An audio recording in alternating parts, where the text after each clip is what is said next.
તમે સોસ સાથે પણ ખાઈ શકો, ચા સાથે પણ ખાઈ શકો, ચટણી સાથે પણ ખાઈ શકો।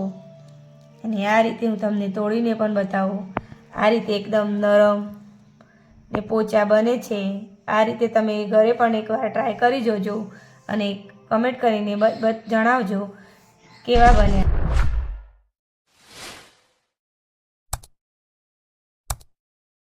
જય માતાજી। આજે આપણે બનાવીશું મેથીના મુઠિયા, જે આપણે ઊંધિયામાં પણ નાખીએ છીએ અને શાકમાં પણ નાખીએ છીએ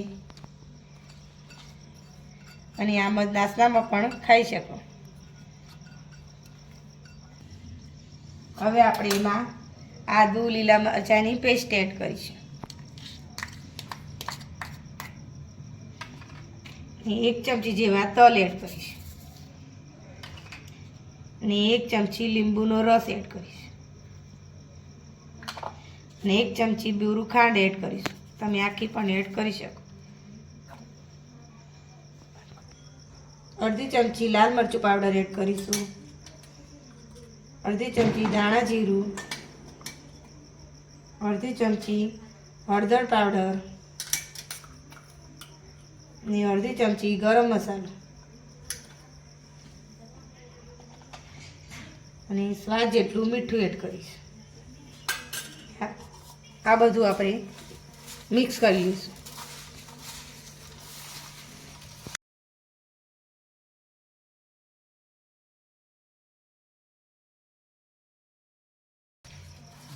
આ રીતે મેથીમાં બધા મસાલા મિક્સ કરી લેવાના। હવે આપણે એક વાટકી જેટલું ઘઉંનો જાડો લોટ એડ કરીશું અને નાની વાટકી બેસન એડ કરીશું, ચણાનો લોટ।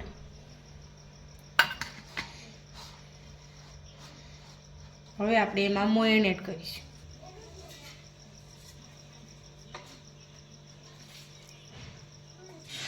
ત્રણ ચમચી જેટલું મોયણ એડ કરીશું અને મિક્સ કરીશું।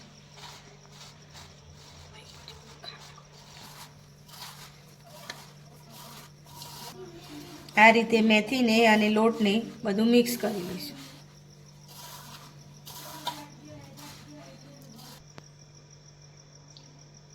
ચૂટકી ખાવાનો સોડા એડ કરીશું, થોડુંક એમાં પર પાણી એડ કરીશું અને મિક્સ કરીશું બધું અને થોડું થોડું પાણી એડ કરીને લોટ બાંધી લઈશું।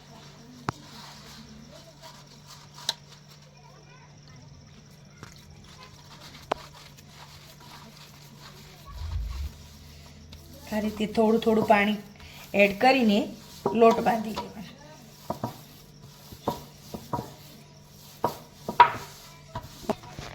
આ રીતના લોટ બાંધી લઈશું, કઠણ પણ નહીં, બહુ ઢીલો પણ નહીં, આ રીતના।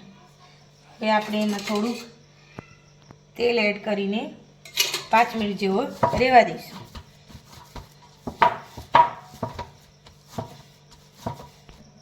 5 મિનિટ ઢાંકીને રહેવાનું। હવે આપણે એના મુઠિયા બનાવીએ। લોટ પણ સેટ બરોબર થઈ ગયો છે। હવે આ રીતના આપણે મુઠિયા બનાવીશું।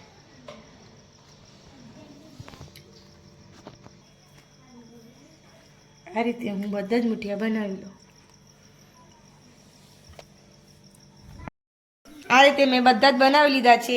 તેલ ગરમ કરવા મૂકી દીધું હતું, ગરમ થઈ ગયું છે। હવે આપણે એમાં મુઠિયા એડ કરીશું।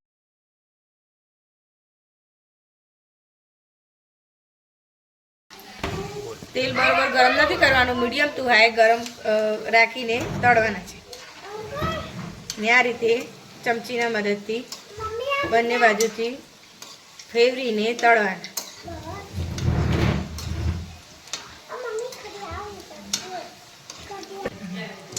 આ રીતે ચમચીના મદદથી આપણે સાઈડ ફેરવીને તળીશું, અંદરથી પણ બધા તળાઈ જાય, કાચા ન રહે ને ગોલ્ડન બ્રાઉન જેવા થાય ત્યાં સુધી તળવા। થોડા હલકા ગોલ્ડન બ્રાઉન જેવા થવા આવ્યા છે, 2 મિનિટમાં આપણે કાઢી લઈશું। હવે ગોલ્ડન 2 મિનિટ જેવી થઈ ગઈ છે ને ગોલ્ડન બ્રાઉન જેવા થઈ ગયા છે। હવે આપણે કાઢી લઈશું એક ડીશમાં.